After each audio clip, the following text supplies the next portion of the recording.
বাঙালির বিশ্বকর্মা পুজোয় হামেশা এই বিশ্বকর্মা পুজোর দিন বাস অমিল থাকে, বাসের দেখা কম, সুতরাং মেট্রোই ভরসা। আর এখন তো মেট্রো আরও সম্প্রসারণ হয়েছে, গ্রিন লাইন হয়েছে, অরেঞ্জ লাইন হয়েছে, ব্লু লাইন তো আগেই ছিল।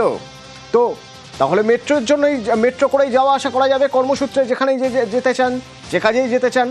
কিন্তু আজ মেট্রোয় যারা গ্রিন লাইনে উঠেছিলেন, গ্রিন লাইনে মেট্রো ধরবেন ঠিক করেছিলেন, চরম ভোগান্তি ভুগতে হয়েছে প্রায় 3 ঘন্টা। হাওড়া ময়দান থেকে, হাওড়া থেকে সেক্টর 5 আসার যে মেট্রো রুট, সেই মেট্রো রুটে সিগন্যালিং এর সমস্যায় 3 ঘন্টা বন্ধ থাকলো মেট্রো।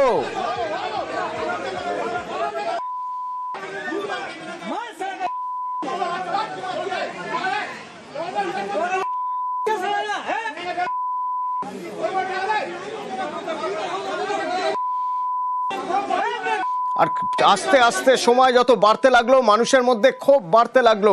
মানুষ বলছেন যে মেট্রো সম্প্রসারণ হয়েছে, মেট্রো সম্প্রসারণ তো হয়েছে, ট্রেন রেল বেড়েছে, নতুন নতুন রেক এসেছে, কিন্তু মেট্রোর উপর ভরসা তো মানুষের কমে যাচ্ছে দিনের পর দিন এই ছবি দেখলে।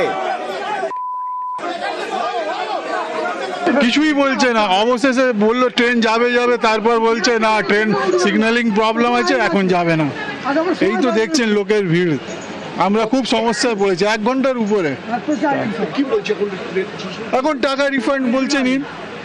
আমরা মানে ওরা কোনো যদি কোনো প্যাসেঞ্জার ভুল করলে তখন 500 টাকা ফাইন, এখন এদেরকে ফাইন করবে। কেন চলছে না মেট্রো? কিছু বলছেও না, কি করে বুঝবো? হ্যাঁ, কার্ডও তো আনলক করা যাচ্ছে না, বলছে নাকি হবে না। আর তো কি করবো তাহলে, বেরোতেও পাচ্ছি না ওই জন্য। ভীষণই হয়রানি হচ্ছে যারা নিত্যযাত্রী, যারা অফিসের টাইমে যদি এই সমস্যাগুলো হয়, স্কুল কলেজের টাইমে এই সমস্যা হলে সত্যি প্রচণ্ড অসুবিধা হয়। এবং শুধু তাই নয়, মেট্রোতে এত ভিড় হচ্ছে যে দরজা ঠিকমতো করে আটকাচ্ছে না, সেই নিয়ে যথেষ্ট পরিমাণে সমস্যার সম্মুখীন আমরা অ্যাটলিস্ট ডেইলি প্যাসেঞ্জাররা হচ্ছি। ওয়েট করতে হয়েছে সিটি সেন্টারে, বাট ফাইনালি পাওয়া গেছে। মাঝে আবার শিয়ালদাতে আবার মানে দাঁড়িয়েছিল ওখানে, মানে আটকে যাচ্ছিল। হ্যাঁ, বাট অ্যাডজাস্ট করে চলতে হবে। 3 ঘন্টা পর হাওড়া সেক্টর 5 মেট্রো চালু হলো, কিন্তু তার আগে যে দুর্ভোগ, সেই দুর্ভোগে মেজাজ হারান যাত্রীরা। হাওড়া ময়দানে টিকিট কাউন্টারে তুমুল বিক্ষোভ, বচসা, কথা কাটাকাটি।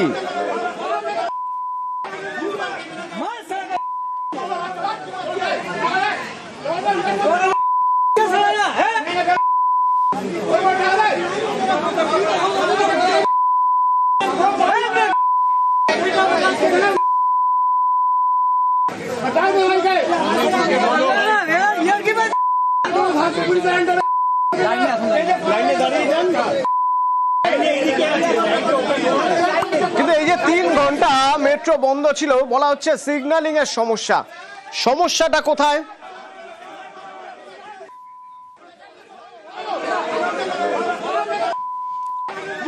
এই মেট্রো, নতুন যে গ্রিন লাইন মেট্রো, এই মেট্রো এটিও মোডে চলে, অর্থাৎ অটোমেটিক ট্রেন অপারেশন মোড। এবার এই automatic train operation mode operate করা হয় সল্টট্রেকের সেন্ট্রাল পার্ক কন্ট্রোল রুম থেকে।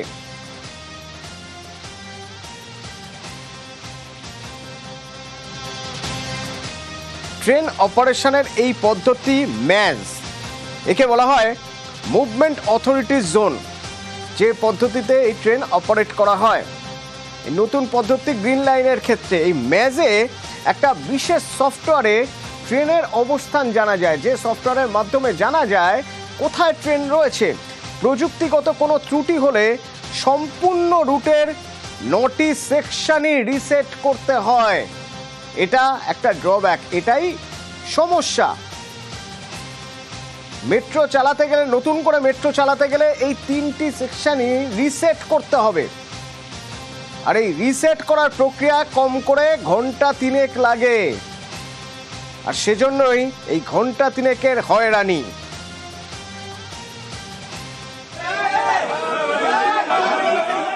কলকাতা শহরের মেট্রো পরিষেবাগুলির মধ্যে গ্রিন লাইনের পরিষেবা অনেকটাই আলাদা। তার কারণ প্রযুক্তিগত দিক থেকে গ্রিন লাইন এটিও মোডে অর্থাৎ অটোমেটিক ট্রেন অপারেশন মোডে চালানো হয়। ব্লু লাইন বা অন্যান্যগুলির ক্ষেত্রে যে ধরনের প্রযুক্তিকে ব্যবহার করা হয়, শহর কলকাতার মেট্রোতে গ্রিন লাইনের ক্ষেত্রে এই প্রযুক্তির ব্যবহার অনেকটাই আলাদা এবং সেই প্রযুক্তি ব্যবহার করার ক্ষেত্রে যে বিশেষ স্বয়ংক্রিয় ব্যবস্থা আছে তা সম্পূর্ণটাই নিয়ন্ত্রিত হয় হচ্ছে সল্টলেকে সেন্ট্রাল পার্কে কলকাতা মেট্রোর গ্রিন লাইন বা ইস্ট ওয়েস্ট মেট্রোর জন্য যে কন্ট্রোল রুম রয়েছে সেই কন্ট্রোল রুম থেকে। গ্রিন লাইনের এই যে দীর্ঘ সময় ধরে সমস্যা চলল বুধবার দিনকে, তার প্রধান কারণ হচ্ছে এই গোটা স্বয়ংক্রিয় ব্যবস্থা যে পদ্ধতি দ্বারা নিয়ন্ত্রিত তাকে বলা হয় হচ্ছে MAZ মুভমেন্ট অথরিটি জোন। আমরা সাধারণভাবে মোবাইলে যেমন জাঙ্ক ফাইল ক্লিয়ার করি, ঠিক সেরকমভাবেই ম্যাজের মধ্যে যা নিয়ন্ত্রিত হয় তার মধ্যেই জাঙ্ক ফাইল অনেক থেকে গিয়েছিল এবং সেগুলিকে ক্লিয়ার করতে না পারার কারণেই মূলত সফটওয়্যার সংক্রান্ত একটি সমস্যা তৈরি হয়। তার জেরে সিগন্যালিং ব্যবস্থা ইস্ট ওয়েস্ট মেট্রোর একেবারে হাওড়া ময়দান থেকে সল্টলেক সেক্টর 5 পর্যন্ত সম্পূর্ণভাবে বিকল হয়ে পড়ে। যে আমেরিকান সংস্থা এই সিগন্যাল প্রযুক্তির ওপর ইস্ট ওয়েস্ট মেট্রোতে কাজ করেছে তাদের ইঞ্জিনিয়ারদেরকে ডেকে পাঠানো হয়, তারা সল্টলেক সেন্ট্রাল পার্কে পৌঁছন এবং গিয়ে সেই জাঙ্ককে ক্লিয়ার করেন এবং তারপরেই এই মেট্রো চলাচল শুরু করতে পারা যায়। তাহলে প্রশ্ন, যে সমস্ত কর্মীরা এই কন্ট্রোলে কাজ করেন বা যারাই ট্রেন নিয়ন্ত্রণের ব্যবস্থার সঙ্গে সম্পর্কিত তারা কি আদেও ওয়াকিবহাল কিভাবে এই পরিষেবাকে নিয়ন্ত্রিত করতে পারা যায়? যদি তারা ওয়াকিবহাল থাকতেন তাহলে বোধহয় দীর্ঘ সময় ধরে এভাবে ইস্ট ওয়েস্ট মেট্রো বন্ধ থাকতো না। ক্যামেরা সৌমেন দাসের সাথে আবির ঘোষাল, নিউজ 18 বাংলা, কলকাতা। যাদবপুরে ছাত্রীর মৃত্যু কিভাবে? তার মা বাবার ওই ছাত্রীর মা বাবার অভিযোগের ভিত্তিতে খুনের মামলা রুজু করে তদন্ত শুরু করেছে যাদবপুর থানার পুলিশ এবং এই তদন্ত করতে গিয়ে তারা জানতে চাইছেন তাদের বয়ান, যারা প্রথম ওই ছাত্রীকে দেখেন। প্রীতি রয়েছে আমার সঙ্গে সরাসরি। প্রীতি, তদন্ত কিভাবে চলছে? এদের কাছ থেকে মূলত কি কি জানতে চাইতে পারেন যার জন্য এদের ডেকে পাঠানো হয়েছে? কজনকে ডেকে পাঠানো হয়েছে? দেখো, এই তদন্ত ভার কিন্তু মূলত এখন হোমিসাইড ডিপার্টমেন্টের কাঁধে এবং লালবাজারের তরফে এই মূলত 6 জনকে ডেকে পাঠানো হয়। এই 6 জন সেদিন রাত্রিবেলা অনামিকা মণ্ডলকে দেখতে পারেন, এমনটাই খবর। ইতিমধ্যে সূত্র মারফত জানা যাচ্ছে ঠিক যখন ঘড়ির কাঁটা 10টা 2 তখন অনামিকা মণ্ডল এই যে ড্রামা ক্লাবের যে প্রোগ্রাম চলছিল পার্কিং, আমার ভিডিও জার্নালিস্ট সনদ সেই ছবিটা দেখাচ্ছে, এই রাস্তা হয়ে কিন্তু ঠিক 10টা 2 নাগাদ অনামিকা মণ্ডল একাই ঘটনাস্থলের দিকে এগিয়ে যান যেখানে ইউনিয়ন রুম রয়েছে এবং তার পাশেই যে ওয়াশরুম, সেই ওয়াশরুমের দিকে। পুলিশ সূত্রে খবর যে 10টা 2 নাগাদ তাকে কিন্তু একাই দেখতে পাওয়া যায়। যে সিসি ক্যামেরার ফুটেজ বিশ্ববিদ্যালয় কর্তৃপক্ষ জমা দিয়েছে পুলিশের কাছে সেখান থেকে, এবং ঠিক তার 4 মিনিট পর অর্থাৎ 10টা 6 ঠিক সেই সময় 3 জন পড়ুয়া অনামিকার পর কিন্তু সেখানে যান এবং সম্ভবত এই 3 পড়ুয়াই মূলত অনামিকাকে শনাক্ত করতে পারে। ঠিক অনামিকা যে জলে ভাসছেন সেটা বুঝতে পারেন না, তারা বুঝতে পারেন কেউ জলে পড়ে রয়েছেন। তারা চিৎকার চেঁচামেচি করেন এবং পরবর্তীতে 10টা 6 থেকে 10টা 7 থেকে 10টা 8-এর মধ্যে এই সময় যে উদ্ধার কাজ, সেই উদ্ধার কাজ কিন্তু পড়ুয়ারা শুরু করেন এবং তারপর যখন জল থেকে দেহ তুলে নিয়ে আসা যায় তখন তারা বুঝতে পারেন যে সেখানে অনামিকা মণ্ডল, এই 3য় বর্ষের পড়ুয়া, তিনি পড়ে গেছেন। এরপরে পাম্পিং এর মাধ্যমে তার যে জল, ভিতরে ঢুকে যাওয়া জল, সেই জল বের করেন এবং এই 6 জনকে যে ডেকে পাঠানো হয়েছে লালবাজারের তরফে, মূলত তাদের কাছ থেকেও কিন্তু এই যে সময় পুলিশের কাছে এসছে, অর্থাৎ বিশ্ববিদ্যালয় কর্তৃপক্ষ যে সিসি ক্যামেরার ফুটেজ জমা দিয়েছে, কারণ ইতিমধ্যে বিশ্ববিদ্যালয় কর্তৃপক্ষের তরফে বলে দেওয়া হয়েছে এক্স্যাক্টলি ঘটনাস্থলের কোনো সিসিটিভি ফুটেজ তাদের কাছে নেই। 3টি ক্যামেরা সিসিটিভি ফুটেজ 4 নম্বর গেটের সামনে যা রয়েছে তা কিন্তু জমা পড়েছে লালবাজারের কাছে এবং সেখান থেকে এই যে টাইমিং, এক্স্যাক্ট টাইমিং এবং 6 জন যে পড়ুয়া তাদেরকে ডেকে পাঠানো হচ্ছে তাদের যে বয়ান, পুরো বিষয়টাই যে মিসিং লিঙ্কগুলো সবটাই খতিয়ে দেখছে আপাতত এখন লালবাজার। অতনু, ধন্যবাদ প্রীতি।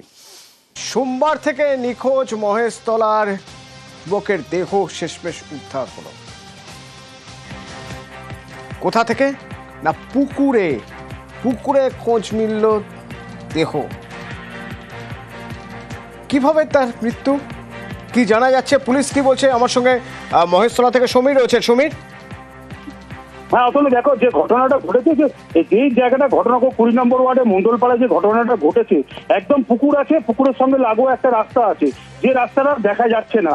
আর যে যুবক রাজেশ যখন সাইকেল নিয়ে রাত্রিবেলা ওখান থেকে যাচ্ছিল সেই সময় কোনোভাবে পড়ে যেতে পারে, সে নাও পড়তে পারে, কেউ ধাক্কা দিতে পারে, সেটাই তদন্ত করছে মহেশতলা থানার পুলিশ। এবং যেটুকুনি জানা গেছে রাজেশ সাঁতার যেরকম জানতো না, আর ওর লোকেশন ছিল যে ওষুধের ইয়েতে কাজ করে, সেই ওষুধ দিতে গেছিল মেটিয়াপুরুজে, তাহলে 2 নম্বর ওয়ার্ডে মন্ডলপাড়া এলাকায় এলো কি করে?